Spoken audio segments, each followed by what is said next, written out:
Hey, welcome back to the J&Z podcast. This is episode 11. Episode 11. That's crazy. This is wild. This is crazy. 11 weeks. I haven't even fasted for 11 weeks. I'm trying to compare it to something I've done for 11 weeks. Slept. Hibernated. Yeah, and it's nothing. I've done nothing else for this long. Had anxiety. I've had anxiety for over 11 weeks, so that is something I've done. Okay, when you put it in that context, yes. Depression, mental illness, 11 weeks, that's nothing. Jackpot. Cha-ching. Okay, so this week we decided to review, I think, another cult classic. Oh, yeah. We were a huge fans of the last movie we did in this kind of type, like cult classic comedy, when we did Step Brothers. Oh, yeah. So on the podcast, go back to previous episode if you want to listen to it. But this week we reviewed Dumb and Dumber. I can't even say it with a straight face. Man, you are one pathetic loser. No offense. Yeah, It's this movie, it's so good. it holds up. Everything. It moves too. When did it come out? Do you know? 1994. I wasn't even alive yet. Yeah. You've been alive for what, 10, 20 years at that point? I was born in 1820. I saw when Arch Vanderburg got killed. I don't know what you're saying. I don't know. History. Yeah. Someone's probably yelling at me in the comments.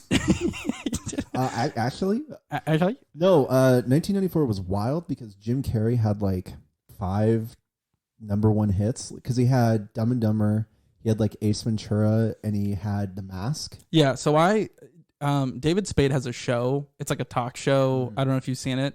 And he has these rock star comedians come on because they're just all his friends. Yeah. Chris Rock comes on. Adam Sandler. Yeah, Yeah. Adam Sandler has a bunch of friends that he could just call up. Right, yeah. So they're on David Spade's talk show that he does. And Jim Carrey went on it. And he just went through his, what do they call it? Filmography? Yeah, filmography. And it was okay, so starting from the beginning, it's Dumb and Dumber, Doesn't Miss, The Mask, Ace Doesn't Ventura, Miss. Bruce Almighty. There's been maybe a couple movies where it's but even today, Sonic the Hedgehog, insane. Banger. Yeah. So one of the things that I want to kind of talk about first, and I just want to get your thoughts on this too, is the role that Jeff Daniels plays in the movie. Wild. So I found this out. So his agent told him not to do the movie. I read about that where they said, "Dude, this is gonna tank your career." Yeah. Your agents were saying, don't do Dumb and Dumber, don't get off the Oh, sort of God, no. Oscar Yeah. train. What was that We're conversation? begging you not to do this. Yeah. Why? Why do you feel so confident Because that it's a there were yes? 3 agents on the phone the night before I was to fly the next morning to do wardrobe for Dumb and Dumber. 3 agents, 1 in New York, 2 in L.A. The 2 in L.A. were going to stop you. You're not going to do this. You're a serious, important actor. We're trying to get you to the Oscars. You keep defeating us. Stop doing that. And this will be the end of your career. Frankly, Jim Carrey's a comedic genius. With all due respect, he's going to wipe you off the screen. Say no, and we'll take care of it. Yeah, and the studio was Jeff pushing- Daniels said, "Really? Jeff Daniels like, "Fuck you." Yeah, fuck you, fuck him. I'm gonna rock this movie." Seriously, I thought that was funny where the studio was like, "No, Jim, we need another guy. We need a funny guy like Carrot Top. We need someone really funny."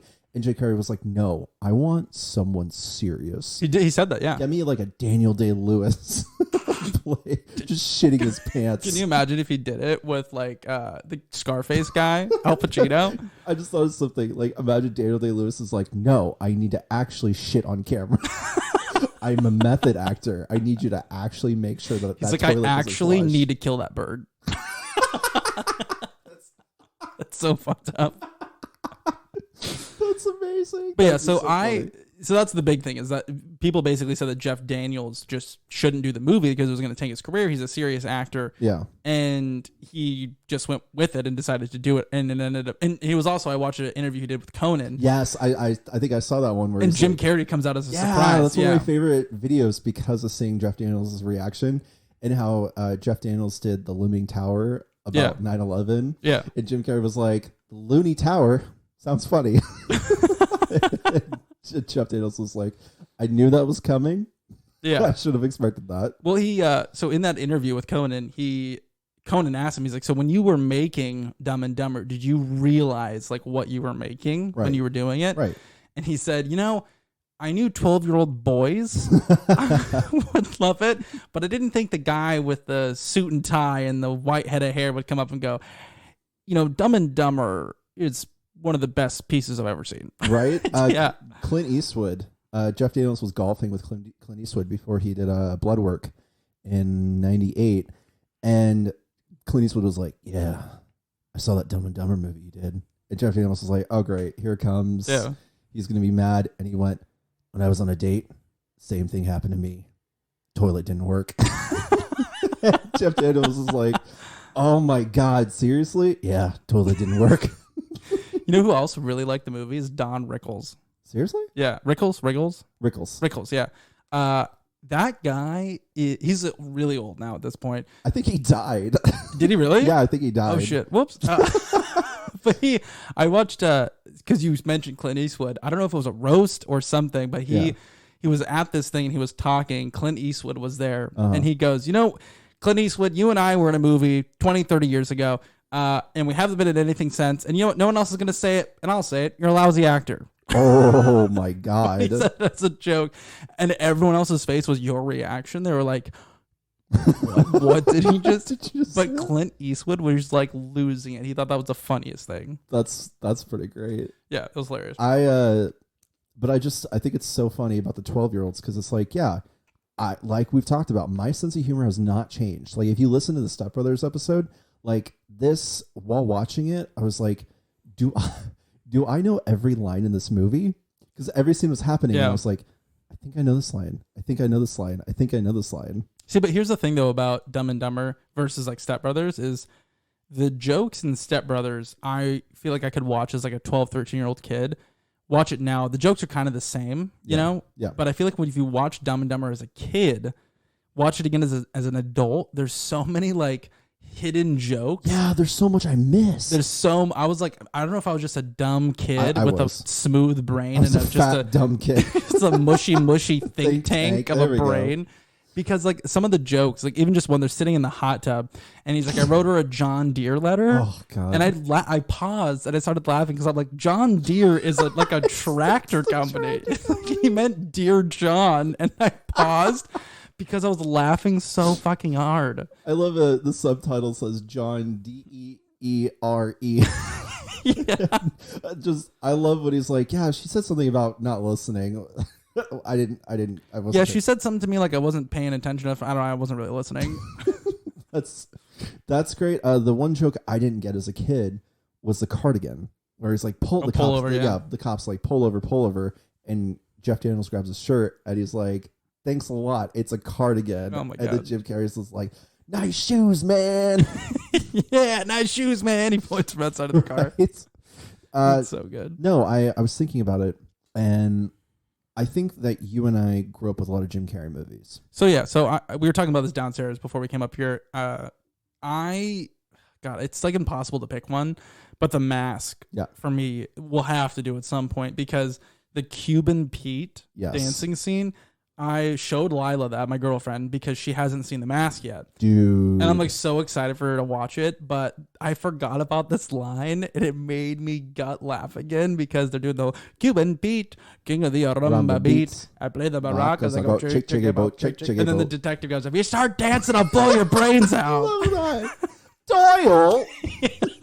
Doyle, you start dancing, I'll blow your brains out. And that caught me off because they're climbing up the wall. You son of a bitch. Yeah, and then he takes a shotgun and he shoots it in there and he goes, knock out of it, get him. And then they just chase and he goes, see ya. Oh, God. That's a great movie. Okay, yeah. So back to Dumb and Dumber. Back to the Dumb and Dumber. Yeah. So one thing that I loved is pressing play and watching it and seeing the New Line thing pop up because it reminded me of like Lord of the Rings. It reminded me of The Mask. Yeah.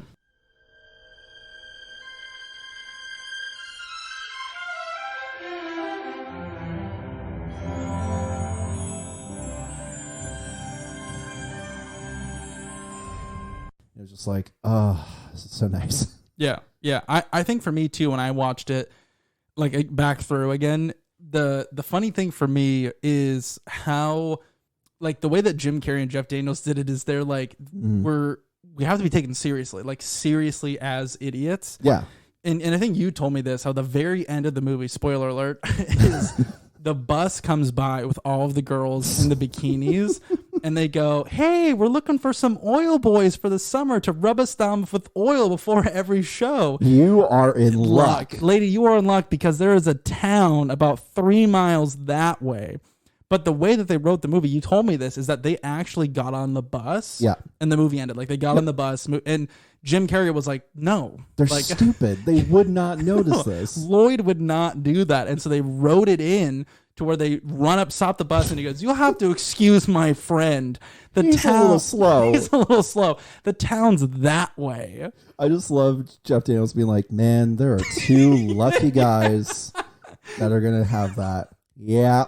That's when they're walking away, because that's the end credits, and he goes, "Man, you know what? We'll catch our break soon." Yes. I love that. One thing that I love is some of the improv in this movie. Mm-hmm. The world's most annoying sound. Hey, want to hear the most annoying sound in the world?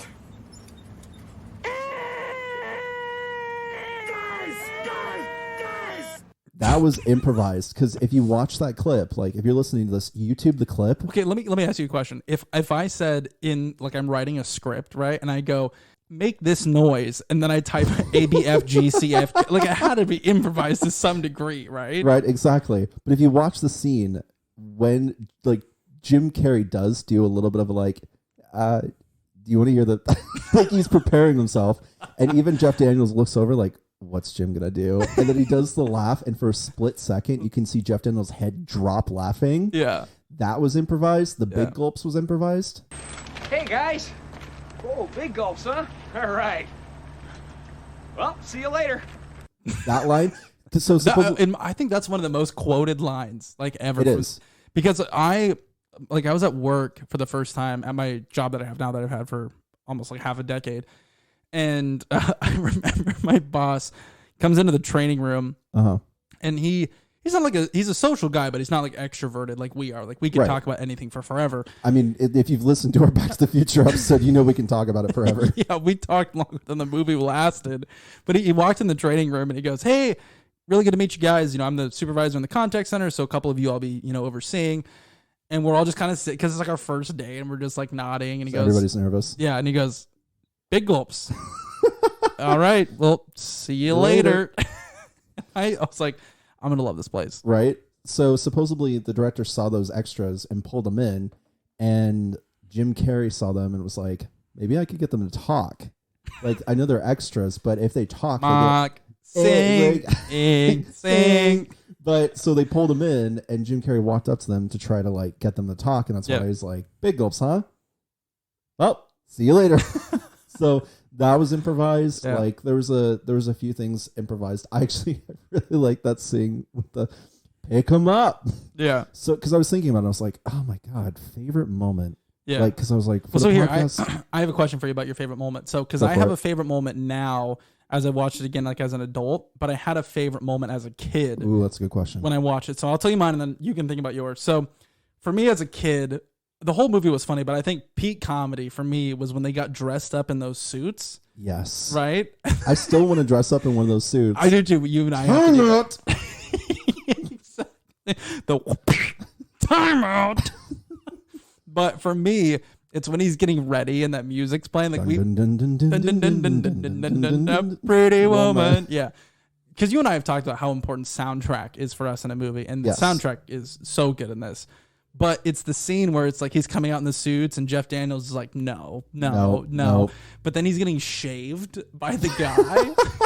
He's shaving his neck and he grabs his neck and what looks like blood squirts everywhere. And then he pulls out ketchup packets and goes, and the guy faints. He just passes out. I thought that was the funniest shit as a kid. I could not stop laughing. It's still funny.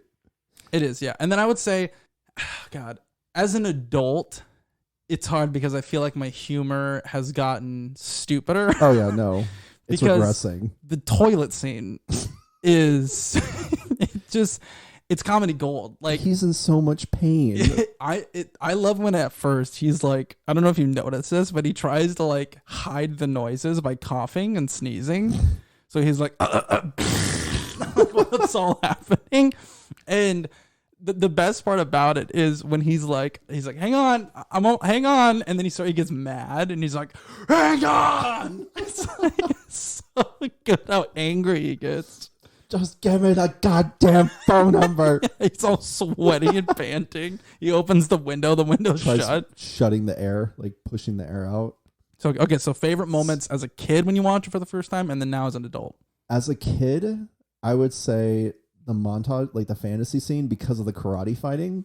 When he pulls out the doggy bag, pulls out the doggy, like pulls out his heart, yeah, and he just gives the swift kicks in the face. He nut taps the guy until he dies. Okay, is there any other actor that you think could even come close to that scene? Will Ferrell. Really? I think that he could try. You think Will Ferrell is like?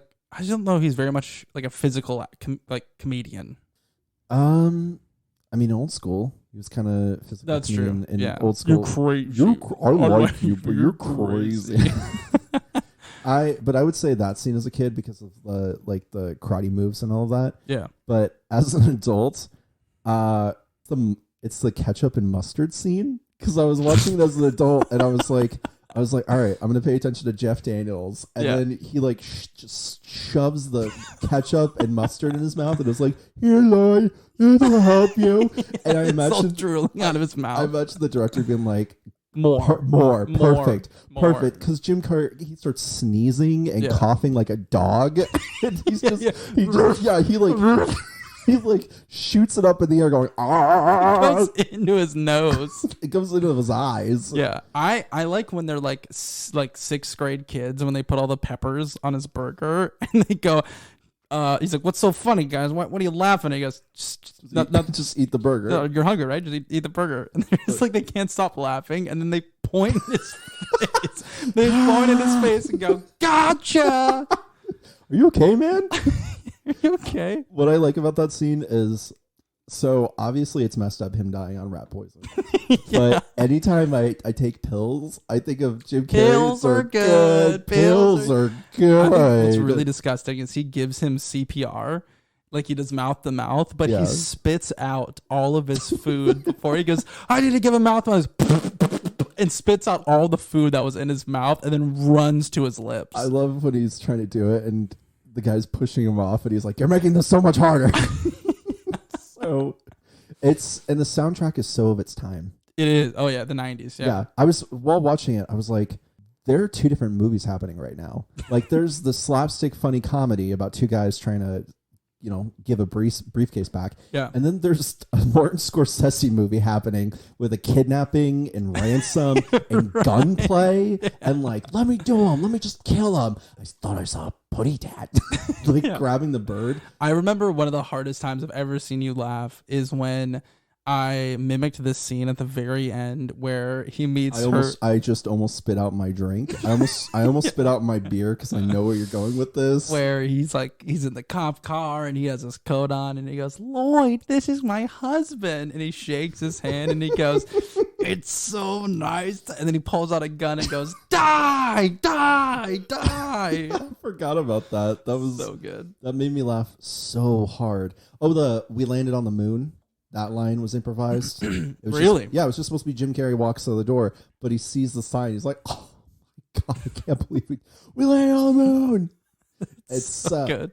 It's just like, I feel like I've always known the lines from this movie because you and your family, my dad, I think this is one of my dad's favorite movies. Yeah, I've heard back in middle school, I heard your brother, when he got a girlfriend, he yelled, we landed on the moon.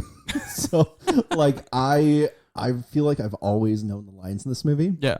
It's just ingrained in me. So just watching it, it just felt like, oh, this is so familiar. And I've seen this movie so many times. I'm still gonna watch this movie so many times because it's so simple. It's simple. It moves really quick. I love the whole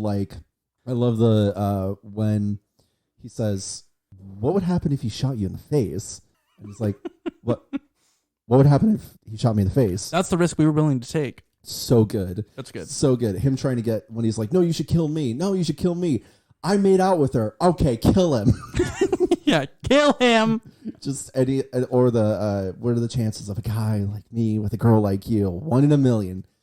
So you're telling me there's a chance. There's just, I think what the big thing about this movie, and I think, I don't know if you agree with me, but just Jim Carrey in particular, is all of his movies are so quotable. Yeah. Like there's so many lines in those movies where it's just like, even just this week, I was talking to my friend and he just had a baby daughter, like a little tiny baby. And he did her hair like Ace Ventura, where he's Quenchuocha, a white devil, and has his, like, her buns were up like that.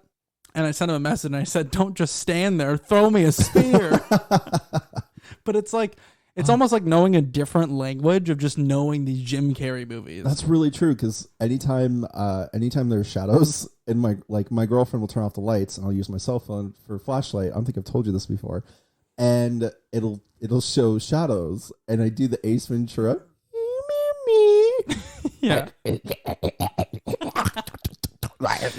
I love that. Me and my girlfriend do something similar, but she'll do the Jim Carrey part, and I'll be the professional guy that's like, this is Matumbo. He's a Australian hunter, and he's lived in.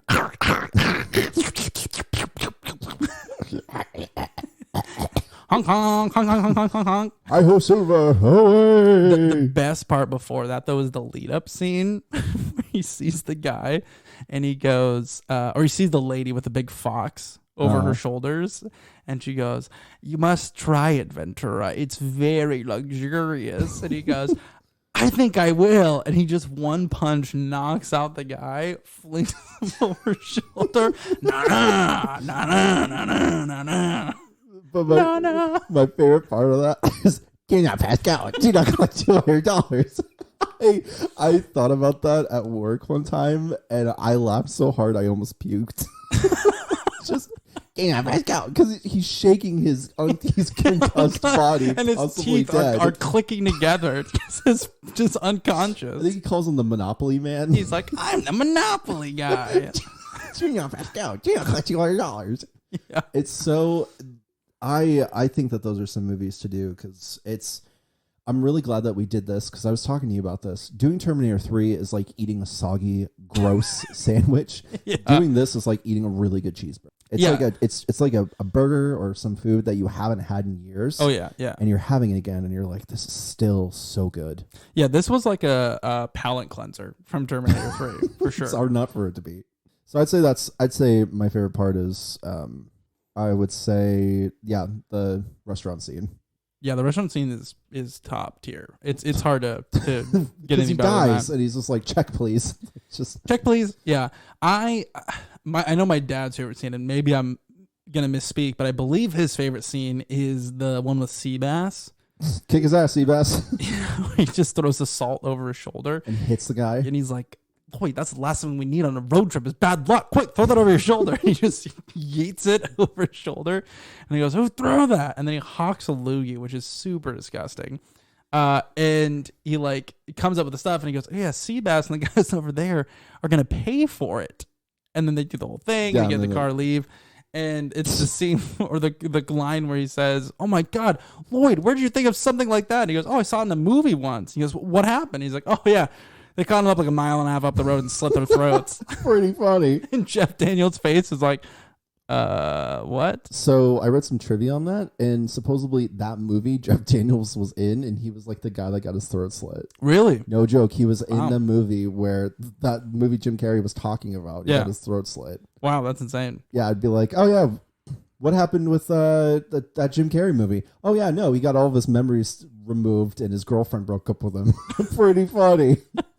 So the other funny thing of trivia that I saw is in the following scene, another phenomenal one where they're filling up the gas, and Jeff Daniels is talking to that girl who's going skiing. Yeah. And she's like, "Oh my God, let me give you your phone number." But then he lights his foot on fire, and he's like, "What's the damn number?" And she's like, "You know what? My ex-boyfriend was snappy like you are, so you know what? I'm just gonna go." But he's on fire. But while this is all happening, Lloyd is in the bathroom. Oh God! And Seabass kicks the door open and looks like he's gonna assault him. Assault. But if you look at Seabass's hat, did you see what it said? No. It said Wine 'em, Dine 'em, 69 'em. Oh God. That's so. It's a bad scene. It's a really bad scene. But I do like when he's like, find a happy place, find a happy place. Because sometimes when I'm in a shitty situation, I'm just like, find a happy place. Yeah, yeah. I don't know what it is, but I love in this in this movie because the other characters take Lloyd and Harry so seriously. Yeah. But then when they get serious, they take them like as a joke. Yeah. So like when Harry is having the snowball fight, He just texts her. he's like it's all playful and stuff, and then she hits him in the head, and you see his face change. Like he gets a really So you've chosen violence. yeah, and then he beats the shit out And of her. shoves her head in the snow. Yeah, and then like he's- holds her down. Yeah, it's just like, don't breathe, don't breathe. It's dark, but the dead bird part made me laugh really hard. Pets, our heads are falling Yes, off. that's a great line. I It is, love yeah. how it gets really serious with them, and Yeah. then he starts crying on his shoulder, and I was like, oh, that's how I cry. I just scream into someone's shoulder. Okay, let it out. I do love how many like twists are in this movie. It's like how you would expect they would react, like Yeah. similar to how we discussed in like the very end of the movie, where they're like, "You're such an idiot," and they chase the bus down. It's very similar where what happens with the car, Yes. where he trades in the car for that shitty little like 50cc scooter, and he goes, "Lloyd." You do something incredibly stupid, and then you totally redeem yourself. yourself. The Settle up, partner. other iconic scene is when they finally get to Aspen and they're driving in and they're both like shivering In Frozen. and frozen. And they're on that lake and and he's like, My hands are so cold. "Yeah, Harry, you look pretty cold. You want my extra pair of gloves?" And his face made me laugh so hard. He goes, "What? You've had an Extra pair of gloves this whole time?" Yeah. Yeah, Harry, we're in the Rockies. I'm gonna kill you, Lloyd. Your brother, I remember it being cold out, and your brother was like, Harry, your hands are freezing. Such a good. And then when they're finally like in Aspen and they see that couple walk by, the guy and the girl, and he goes, "Wow, look at the ass on that." And he goes, "Yeah, Yeah.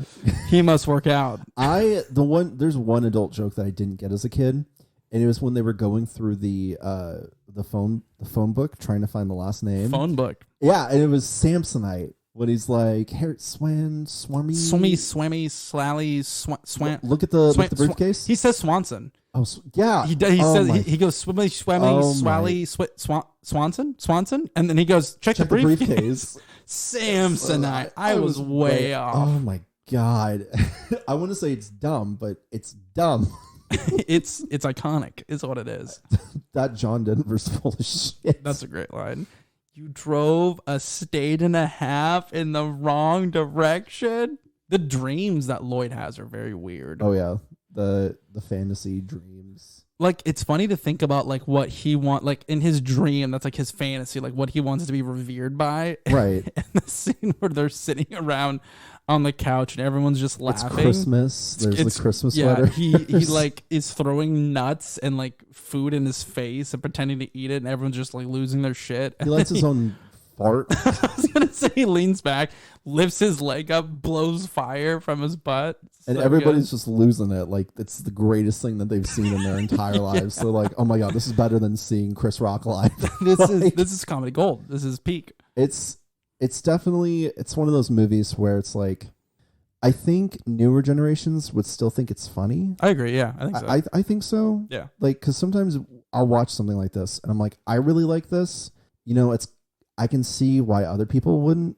Yeah. But it's like one of those things where it's just like, this movie moves so quickly. Yeah. It's a really simple script. Yeah. Well, one of the things that I've said about Jim Carrey that I thought was really interesting is, so when he first did those like big movies like Dumb and Dumber, Ace Ventura, things like that, the critics, Garfunkel and Simon? is that them? No, I don't know. I don't know, but it's a movie critic. They don't matter. They Doesn't don't matter. matter. Yeah, it doesn't matter. Reviewed his movie, I think it was Ace Ventura, and they said that it was terrible. Like they hated it. And the critics reviewed it obviously before it went to like the mainstream media, like actual people to go see it in the theater. And his agent was like, "You're done. Like they didn't like it. Like Wow. we're just gonna have to start from scratch. And they're like, and Jim Carrey was like, okay, I've done this before. Like, let's just pick up where we left off. And then everyone loved it. And then those critics apparently had like a show, and they did an episode just about Jim Carrey, and they called it A Clown with Class. And they basically the whole time were just like, we're wrong.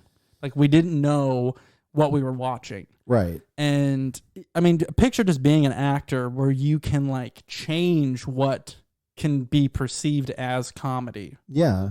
That will never be us. No.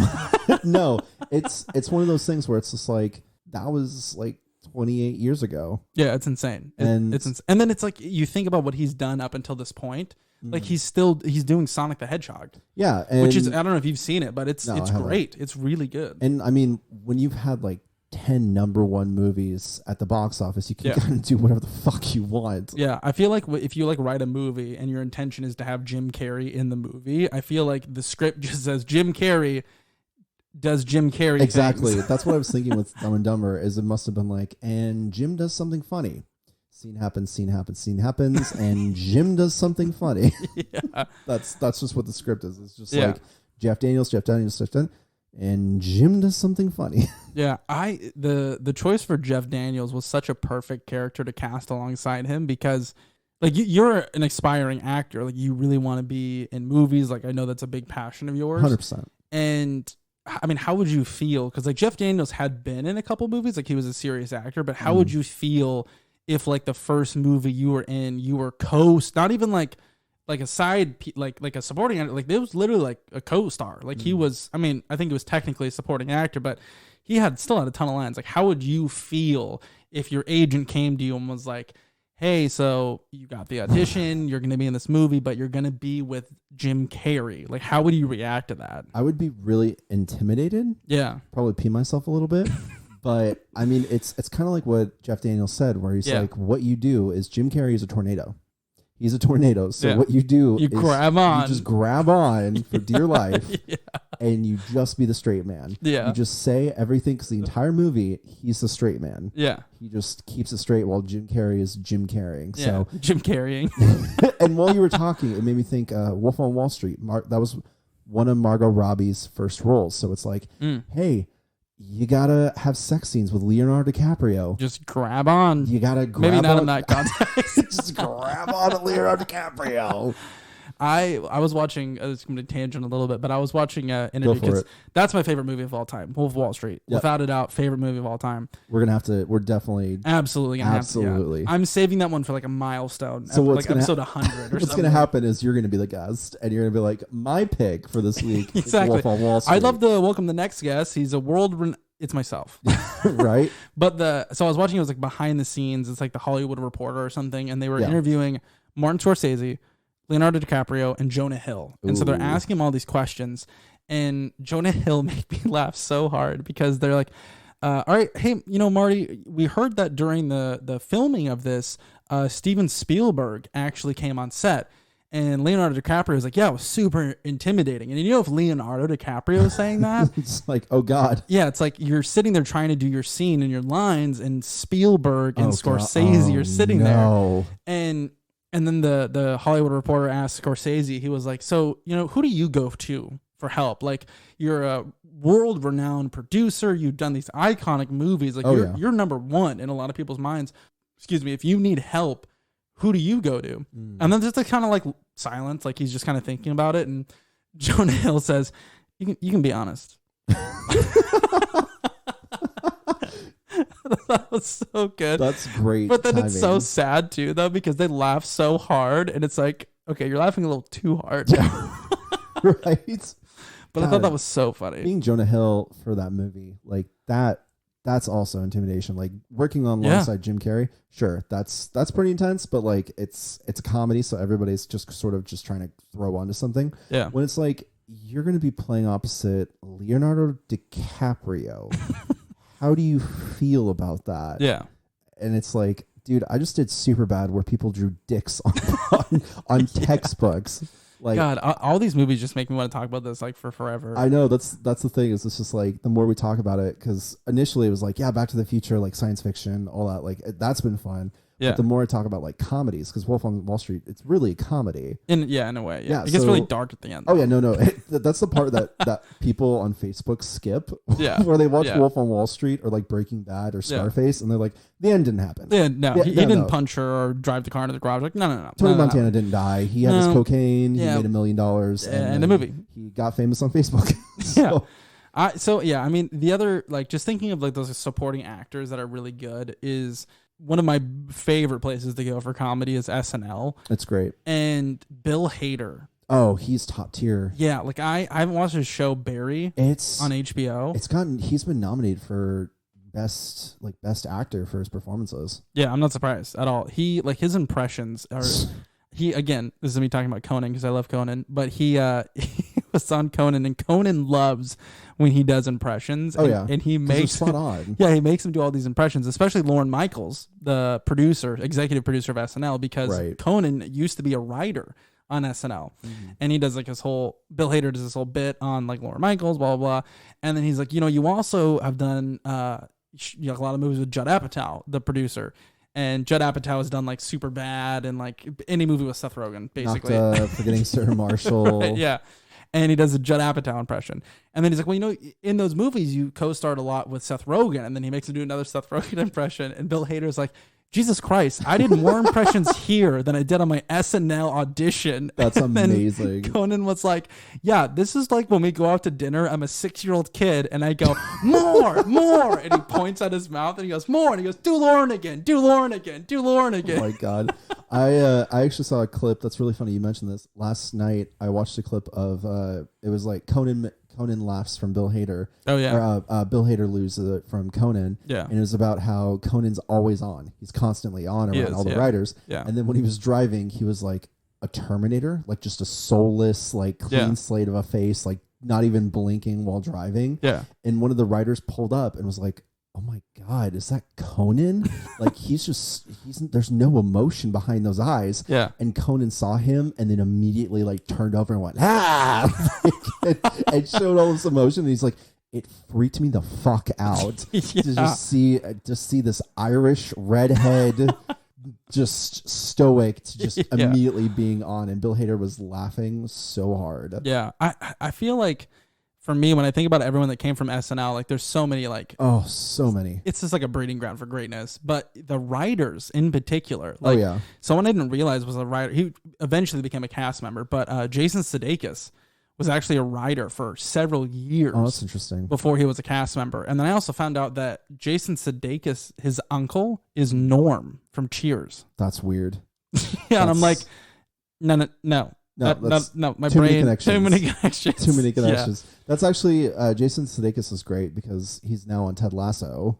Yeah, you know what's funny is I shaved my beard. Yeah, I was going to Hawaii, and as you do before you go to Hawaii, you watch a lot of Magnum PI. Oh yeah, because Tom that's Selleck. that's how you prepare for Hawaii. Tom Selleck And so when you or watch Miami Vice. exactly, yeah, when you Hawaii 5-0, any of those, if you watch enough Tom Selleck, it's impossible for you to not grow a mustache. Yeah, no, it's the power. It is. And so I shaved my beard, shaved everything down, trimmed it, and just had this stash, right? Nice. And the whole time I haven't talked to anyone or seen anyone because it's like still kind of COVID time.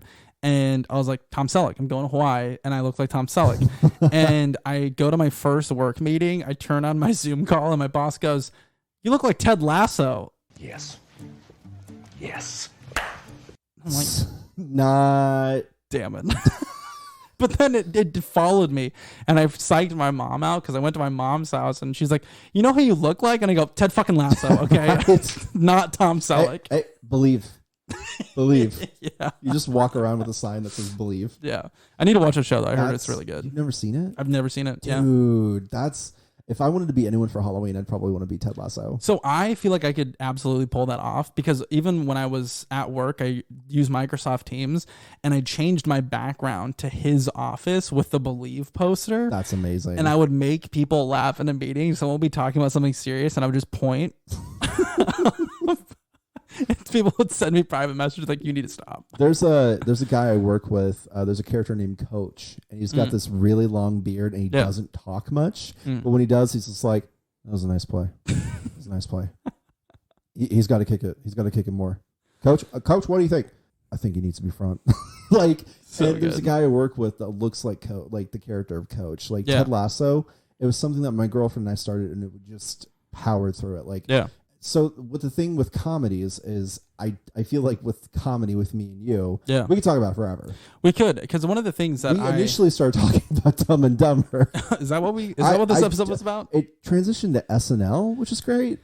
Yeah, we fell down a slippery slope. I also too at some point I'd be curious if people's feedback on this is something they would want to listen to, is also not necessarily reviewing a movie, going like a little bit outside of our box, but maybe reviewing like a piece of stand up would be cool, and just like breaking the stand up down.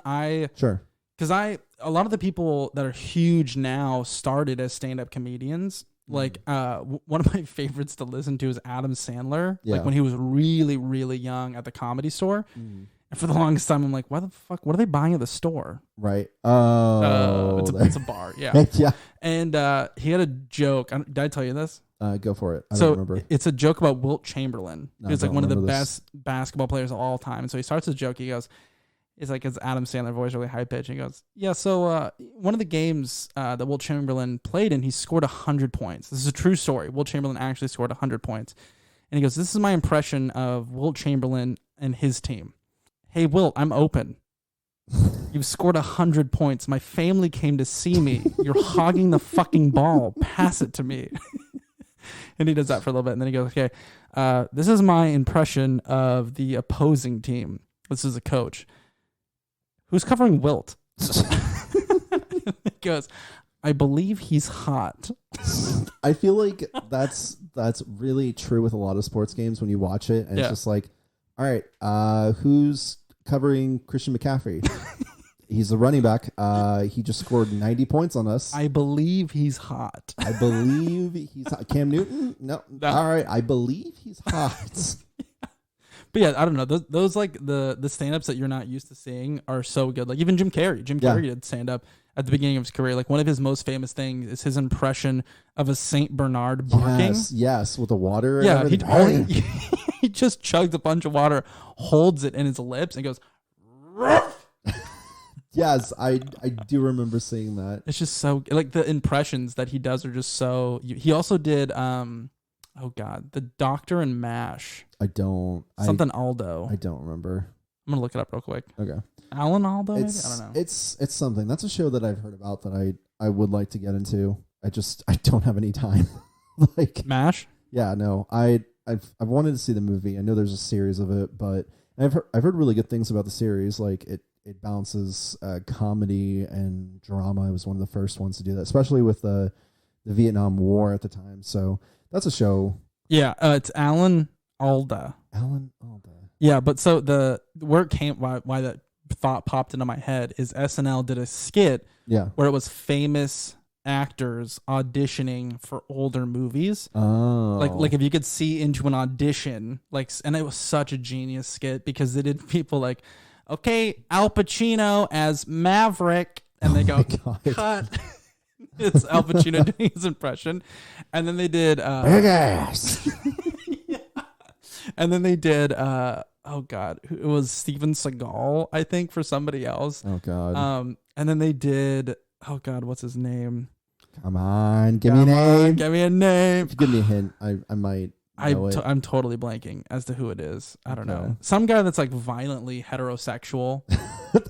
Let's see. Cary Grant. No, Steve McQueen. maybe We're that's throwing out. Well, Steve McQueen. Actually, it might be because he so did Cool Hand Luke and yeah, because he does. It's Top Gun, and he goes, "Is this not a gay film?" And they're like, "No, it's a movie about like American and flying dress and stuff." And he goes, "Because there's a line in the script here that says, Iceman's riding me hard. Iceman is coming." my God. That's the funny thing about that is like at the time they probably were like, this is really Yeah. risque. Like this is Jean shorts. jean That shorts. movie proves that you can do anything in a pair of Wranglers. By the way, Also, we reviewed Top we Gun. did. If you want to listen to it, that's on the episode. If you go to our channel, see episodes. It's It was there. a lot of that one was a lot of fun. That one was. You said something that I've quoted the most from our podcast. Yeah. Is you called it out and it ruined the movie for me. Not ruined, but it's like I can't not think about it. Okay. It's I was like breaking it down and getting into everything, and you stopped me and you went, "Why is everyone so sweaty?" They are. They're so like every shot, everybody's sweating. Everyone is so like someone like they go, "Okay, cut," and then they take out a spray bottle and go, tss, tss, tss, tss, tss. I imagine Background action. I imagine that they say cut and some guy has a bucket of water that he just throws on each person. Yeah. Like, all right, we got to make sure that they look like they're just dripping in sweat. Yeah. Okay. Well, we should loop back around to, All right, to Dumb and Dumber. SNL. We were talking about Yeah, we reviewed SNL as a whole this episode. Yeah. the entire series. Yeah. So Dumb and Dumber, God, on a scale of 1 to 10, it's hard for me to give anything a 10 out of 10. But I mean, comedy wise, if I were to just rate it for a comedy, it has to be a 10 for me. I would say it's also 10 because it's one of those movies that it's kind of like a comfort movie for me. Yeah. Like it's a movie that when was the last time you watched it, do you think? Like, how often do you revisit it? So it's one of those movies where I'm sure people have been in this mood where you're just like sick, kind of like Yeah. you're not working or you're staying home or something. And you're just like clicking through Netflix Yeah. or whatever streaming Over service. and over and over. Yeah. And I'll lap it like once, like I'll go through everything. I'll see it and I'll go, and I'll lap it and then I'll come back. And if I don't find anything before that, I'll go back to it and I'll watch it. That's a good one. I think it's been a bit for me. It's been a few years for me. Yeah. It's been at least like probably 2 or 3 years for me. Yeah, I would say 2 or 3 years. It was also Dumb and Dumber is one of those movies that if you have cable, I feel like it's constantly on TBS. Yeah. Like Yeah, it's yeah. like it'll be on Saturday night. It's like Dumb and Dumber. He's dumb. He's dumber. It's like they're selling the movie to you as you've never fucking heard of it before. Right? They're just like Jeff Daniels. I love that FX does it though, where it's like, there's a cross. He's the savior. It's Jesus Christ. It's like, no fucking shit, FX. That's a really good impression because it's really, really true. So true. Okay, well, we're going to wrap this episode up 3 hours later. I'm really excited for next week. I'm going to do a Yes. quick shout out. We're having our very, very first guest on the Yes, J&Z we podcast. are. Super duper exciting. It's our very close friend, Anthony Palmer. I don't want to give too much away. Arnold Palmer. Arnold Parmy. Still alive. Yeah. He's one of the biggest Marvel fans I think I've ever seen. Yeah, it's pretty impressive. Yeah, it is impressive. I know I don't think he got too much into the shows afterward, or maybe he did. I'll let him explain. It's really, it's hard to catch up, but he's the person that, like, if I was on Who Wants to Be a Millionaire, if that's still on, and they were like, Yeah. name this Marvel trivia, I'd be like, Yeah. Anthony, can you help me out here, bud? Oh yeah, like your phone a friend if it was like, Oh, okay, Captain America trivia. yeah, exactly. I'm calling him. Yeah, it's like Winter Soldier's actual name is Ferris Bueller, George Washington, Alan Rickman. Fuck. I would call Anthony. I call Anthony and go, Rogers, you dumb piece of shit.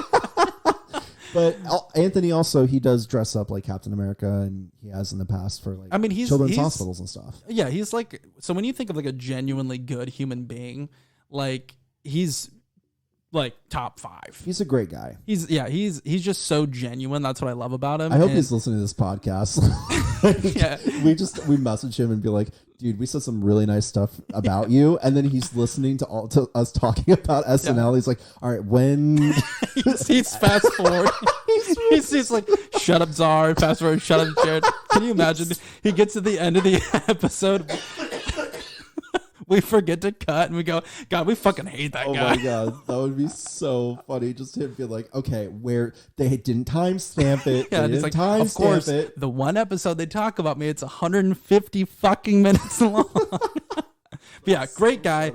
He's going to be our first guest next week. I'm it's super exciting. excited about. We're going to be reviewing the first Avengers movie. 2012. Yeah, it's insane. It's been out for 10 years. That's crazy to think about. It's I'm excited about it because I haven't seen the Avengers since I haven't seen that movie in particular for a long time. Not in a long time, but it will be kind of cool to like revisit for the podcast because we initially went and saw, like we're going to mention this on the next podcast. Yeah. But we initially saw it together. Yeah, we did, yeah, and I think it'll be cool to watch or review it again, right? And then review it with like a mega fan. Like, yes, I don't think you and I in particular are huge into Marvel. Like we watch the movies like everybody else did, but like sure.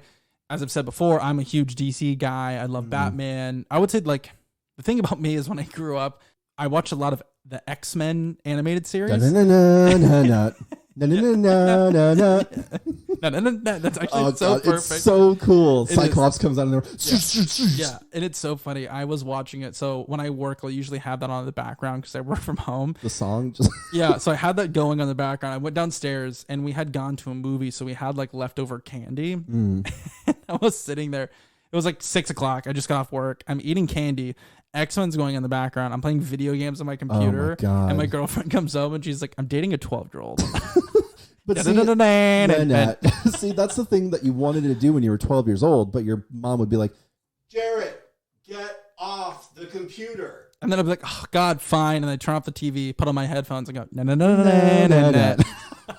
I'm so glad that you get that. Oh, like, yeah. See, I think like for me, I'm a casual Marvel fan. Yeah. Like I'll watch the movies, I'll try to watch the shows, but I think about what we said last week where it's like reviewing No Way Home, you're just opening a Doctor Strange portal. You are, yeah. Like there's so much content out there that I can't follow. So I'll casually like read the comic books or I'll read comic books or watch the movies. But Anthony is someone where it's just like I'm excited to watch the Avengers. I'm very excited because I even heard too from my brother who's not a huge like movie or show buff. He said WandaVision is a must see. I've heard really good things about that. Yeah. I would definitely check it out. There's so much. It's intimidating. It really is because it's just like, okay, I feel like before I see Doctor Strange, someone needs to come out with a textbook and be like, all right, time starts. I need to watch like now.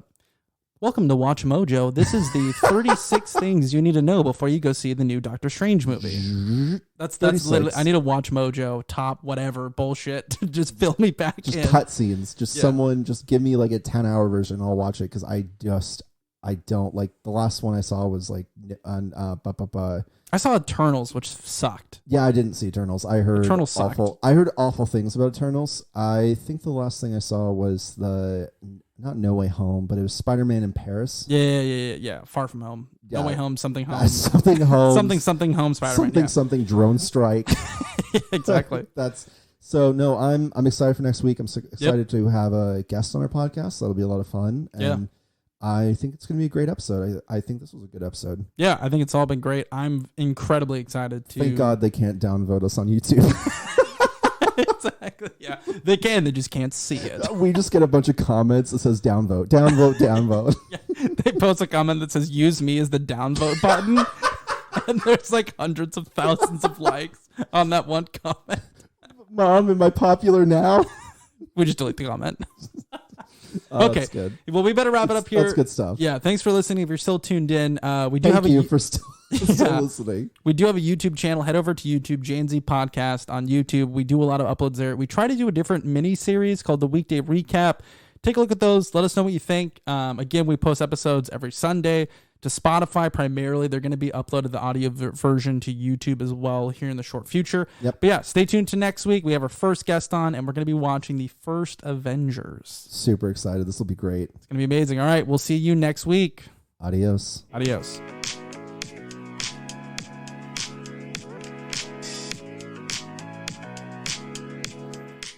We're really doing it though, aren't we, buddy? Yeah. Hallelujah.